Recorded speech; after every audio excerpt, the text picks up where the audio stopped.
KF21 난리난 독일 언론 연일 보도. 미국 언론, 한국 공군 못 믿어 충격. 이스라엘 트럼프 당선 후 맹공. KF21 초도 양산이 본격화되고 폴란드와 말레이시아양 FA52. 매출 인식 증가로 완제기 수출 부문 실적이 큰 폭으로 증가할 것이라는 전망에 따른 것이다.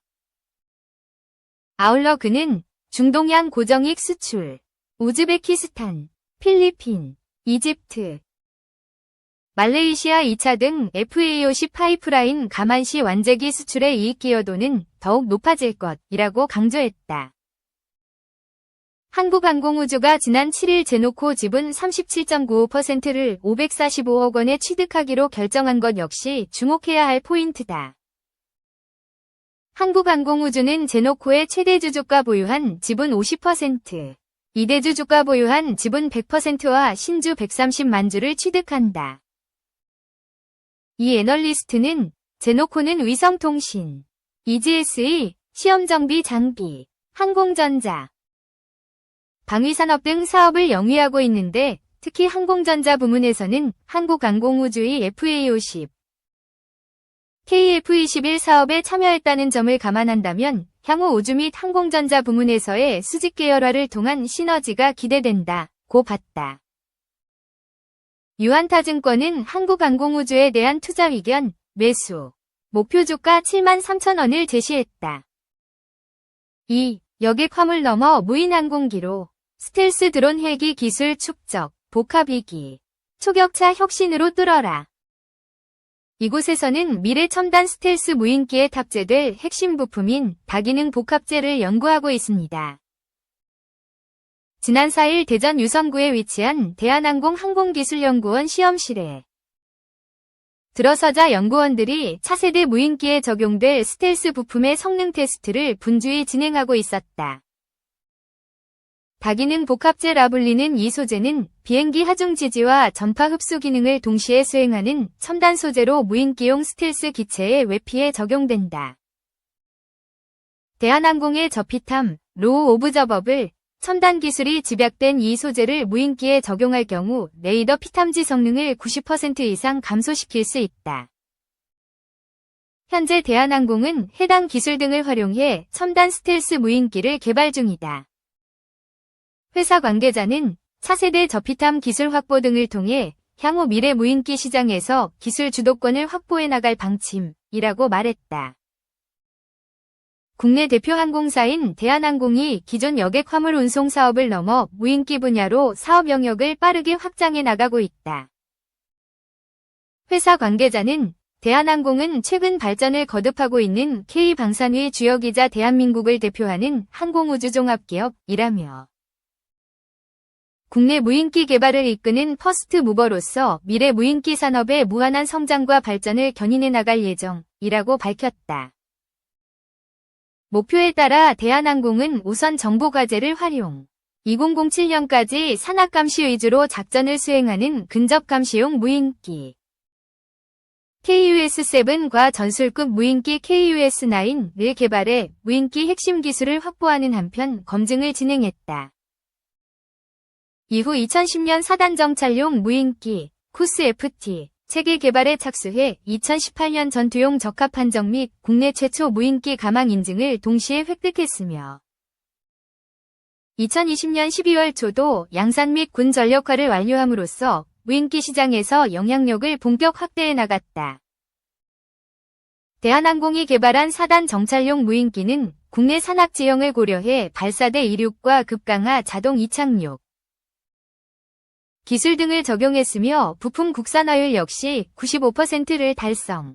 외국 부품업체 의존도를 획기적으로 낮춰 자주국방 측면에서도 의미 있는 성과를 거뒀다.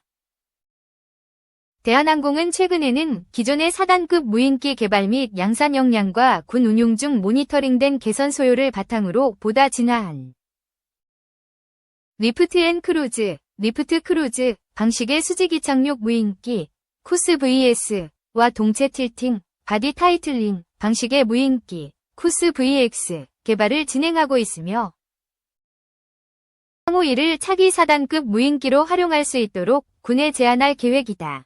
드론 분야로도 사업 영역을 적극적으로 확장해 나가고 있다. 대한항공은 실제 비행 시간이 20에서 30분에 불과해 장시간 임무 수행이 어려운 기존 상용 드론의 한계를 극복할 수 있도록 5kW급 하이브리드 엔진을 장착한 하이브리드 드론 코스 HD를 자체 개발했다. KUS HD는 내연기관과 배터리를 결합한 하이브리드 엔진을 장착한 것이 특징으로 최대 2시간까지 운행할 수 있다.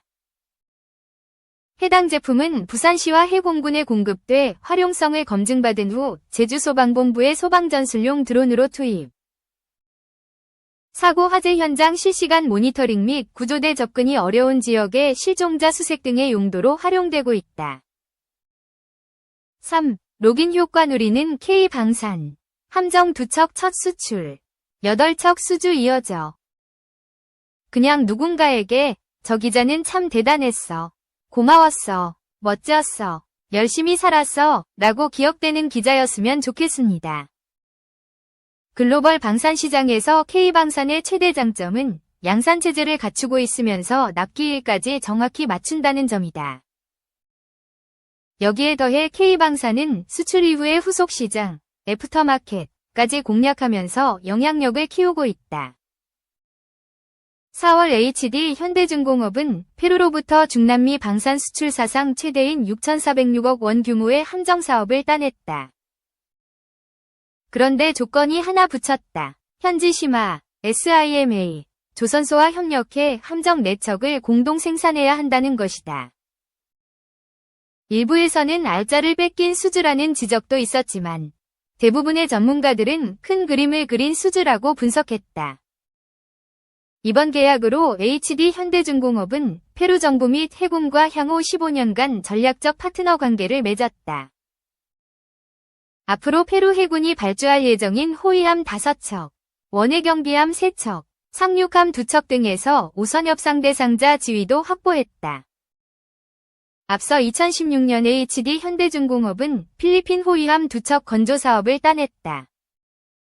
이후 2021년 초계함 2척, 2022년 원해경비함 6척의 추가 수주까지 얻었다. 또 호위함 2척에 대한 유지 보수 정비, MRO 사업도 수주했다. 박동선 전 해군 미래혁신연구단장은 한 번이 방산 수출이 후속 사업과 추가 수주로 이어진 대표적인 사례라며 방산은 한 번 수출하면 장기간 관계가 맺어지는 로긴, 락인 효과가 있는데 이를 잘 활용한 덕분에 초기 수출 이상의 성과를 거두게 됐다고 말했다. 한 조선업계 관계자는 필리핀의 경우 첫 수출 규모보다 최대 5배, 페루는 최대 10배까지도 추가 함정 수주가 이뤄질 것이라며 여기에 MRO까지 따내면 수익은 더 올라갈 것이라고 말했다. 방산 기업들이 애프터마켓에 주목하는 건 초기 수출 금액보다 더 큰 수익 창출이 가능하기 때문이다. 한국항공우주산업 KAI은 FA50 등 한국형 전투기를 태국, 필리핀, 이라크에 수출하면서 항공기 MRO 사업까지 따냈다. 전투기의 수명 주기는 30-40년인데 항공기 수출 수익보다 후속 시장에서 얻는 수익이 이 5배는 많다는 게 KAI의 설명이다. 잘 키운 방산 수출 하나가 캐시카우로 확장될 수 있는 것이다. 이 때문에 방산업계는 무기 생산 후속 지원 추가 수출로 이어지는 선순환 구조를 만드는 것이 중요하다고 말한다. 폴란드의 민영 방산업체 WB의 존 베이슨 고문은 현지에 생산시설이 마련되면 그곳을 중심으로 방산 수출 거점, 허브이 형성된다며 이곳을 중심으로 무기 수입국과 협력해 다른 지역으로 수출을 노려볼 수 있다고 말했다. 장원준 산업연구원 연구위원은 지난 10여 년간 K방산 수출이 늘면서 동남아, 중동, 유럽 등을 중심으로 15개국의 방산 수출 거점이 마련됐다며 지역 맞춤형 무기를 개발하거나 공동 마케팅 등을 통해 추가 수출을 도모해 볼 수 있다고 덧붙였다. 애프터마켓 공략을 위해 정부의 지원이 필요하다는 의견도 나온다. 주요 방산 구매국들은 무기 구매에 대한 반대급부로 기술 이전이나 교육 지원 등을 요구하는 것이 추세다. 정부가 방산 수출을 할 때 공적개발원조 ODA 차원에서 교육 및 기술 연구개발 과정을 지원해준다면 방산 수출 기회가 더 늘어날 수 있다는 것이다. 최기일 성지대 군사학과 교수는 방산은 단순한 교역을 넘어 복잡한 국가 간 외교 및 안보 상황도 고려해야 한다며 정부와 기업이 함께 방산교역 공급망을 꾸려야 지속적인 성장이 가능하다고 말했다.